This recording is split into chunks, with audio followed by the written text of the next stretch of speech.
My name is Rebecca Torres. I'm 39 years old, and I never imagined my engagement would end with me kneeling on wet pavement at 11 p.m., watching my grandmother's emerald ring slip through a grate while my fiance's voice echoed from inside. "Just leave, Rebecca. I can't even look at you." The ring caught the streetlight once before disappearing into darkness, just like everything I'd built over 3 years.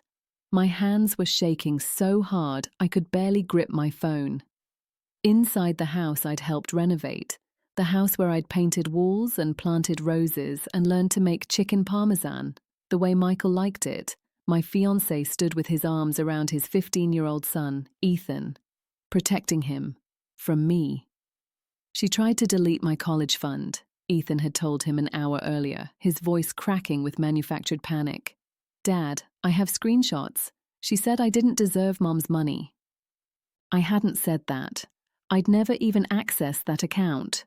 But Michael's face when he looked at me, fury mixed with betrayal, with grief I couldn't touch, told me the trial was over. I'd already been convicted. Ethan appeared in the doorway now, backlit, his expression carefully neutral except for his eyes. They were triumphant. He'd won something tonight, and we both knew it. "Dad says you should go to a hotel," Ethan called out softly, almost gently, like he was doing me a favor. "He doesn't want this to get worse." Worse than what? I wanted to scream. Worse than being framed by a child I'd tried to love. But I couldn't say that, because saying it made me sound exactly like what he'd painted me as, vindictive, jealous, cruel. So I stood up slowly, my knees muddy, my ring gone, and I walked to my car without looking back.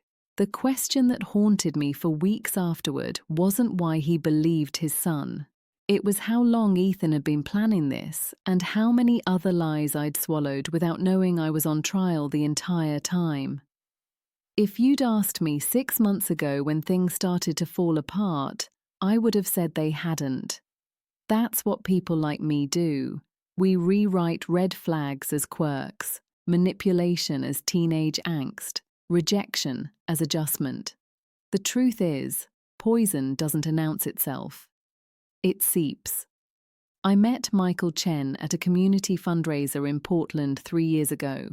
He was volunteering at the silent auction table, charming, self-deprecating, with the kind of smile that looked like it cost him something to give. His wife, Caroline, had died in a car accident 4 years earlier. He didn't talk about it much, but you could feel the loss hovering around him like weather that never quite cleared. Ethan was 12 then, quiet, polite in that distant way kids get when they've learned adults can disappear without warning. He had his mother's dark eyes and his father's careful posture, shoulders slightly hunched like he was expecting impact. Michael and I took it slow. Coffee dates that turned into dinners that turned into weekend hikes with Ethan trailing behind us, earbuds in, face buried in his phone. I never pushed. I asked about school, about his gaming setup, about whether he liked Italian or Thai. He answered in monosyllables, but I told myself that was normal. Grief doesn't have a timeline. After 8 months, Michael proposed. Before I said yes, I sat down with Ethan at the kitchen table, just the two of us. "I'm not trying to replace your mum," I told him carefully. "I know I never could. I just want to be someone you can count on." He looked at me for a long moment, then nodded. "Okay." I thought that was acceptance. Now I realize it was calculation.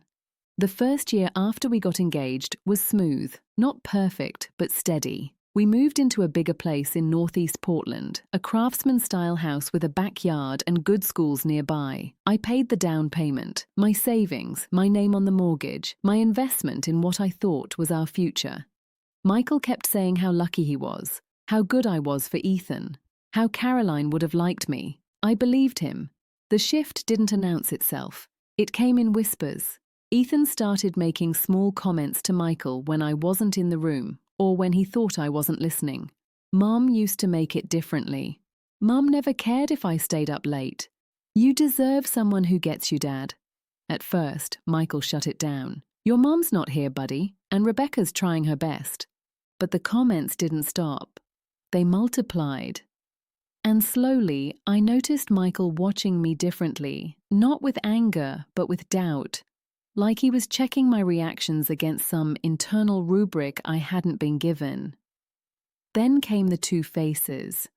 When Michael was around, Ethan was pleasant. He joked, asked about dinner, showed me memes on his phone. We looked like a normal family. But the second Michael left, for work, for the gym, for errands, Ethan's face went blank. His answers became clipped, one word if I was lucky. Want to watch a movie? No. Need help with homework? I'm fine. It was like talking to a wall. And the moment Michael returned, Ethan came alive again, smiling, animated, warm. I started wondering if I was imagining it. The breaking point came 4 months ago. Ethan asked for a new gaming PC, not just any setup, but a $4,200 custom build with RGB everything. All my friends have one, he said casually, like he was asking for a sandwich. I didn't raise my voice. I didn't laugh. I explained that we could look at something in the $1,500 range, that he could contribute by doing extra chores or getting a part-time job. His face crumpled. He stood up without a word and walked to his room. 10 seconds later, his door slammed hard enough to rattle the frame. That night, Michael barely spoke to me. When I finally asked what was wrong, he sighed, long, disappointed. He's been through a lot, Becca. You didn't have to shut him down like that. Something inside me tilted. I didn't shut him down, I said carefully. I set a boundary. He looked at me then, really looked. You don't have kids. You don't understand how fragile they are. The words landed like a slap.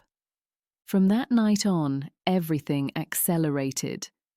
Ethan had whispered conversations with Michael that stopped the second I walked in. Michael started asking questions that felt scripted. Do you think you treat him differently when I'm not home? He says you ignore him. Why would he feel uncomfortable around you? Every answer I gave seemed wrong. Defending myself sounded guilty. Staying silent sounded like admission. And every argument ended the same way. Are you calling my son a liar? I started doubting my own memory, replaying conversations at night, wondering if my tone had been harsher than I meant, if my face had betrayed some hidden cruelty. I even apologized for things I wasn't sure I'd done, just to stop the fighting. That's when I knew something was deeply wrong, because peace shouldn't require self-erasure. Then came the accusation. Michael asked me one evening, voice tight, "Did you ever go through Ethan's phone?" "No," I said immediately. "Never."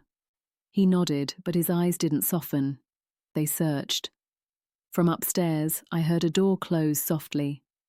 I didn't know it then, but the lie was already growing. It just needed the right moment to surface. The call came on a Thursday. Michael asked me to come home early from work. "We need to talk," he said. His voice had that controlled flatness people use when they're trying very hard not to break. I drove home with my stomach in knots, running through every interaction from the past month, trying to find the mistake. When I walked in, the house was too quiet. Michael stood in the living room, arms crossed. Ethan sat on the couch, staring at his lap. "She tried to steal from me," Michael said without preamble. The words didn't register. "What?" "Ethan's college fund, the one Caroline set up before she died. He says you logged into the account." My chest went cold. "I don't even have the password," I said, my voice rising. "Michael, I swear—" "He has screenshots," Michael interrupted. He pulled out his phone and showed me. Messages, a bank login screen with my email address, transfer requests. The room spun. "That's not me," I said, shaking now. "Someone faked this. Michael, please." "Stop lying," Ethan shouted suddenly, standing up.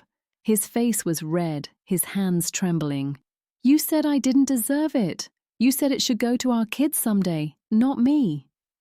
The performance was flawless. Tears, rage, hurt, all perfectly calibrated. Michael stepped between us like I was a threat.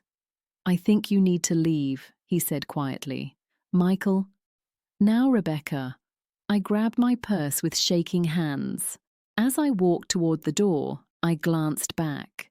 Ethan was watching me, and for just a fraction of a second, before he buried his face in his hands, he smiled. I stayed with my best friend Carmen for 2 weeks. I barely slept, barely functioned, but I also got methodical.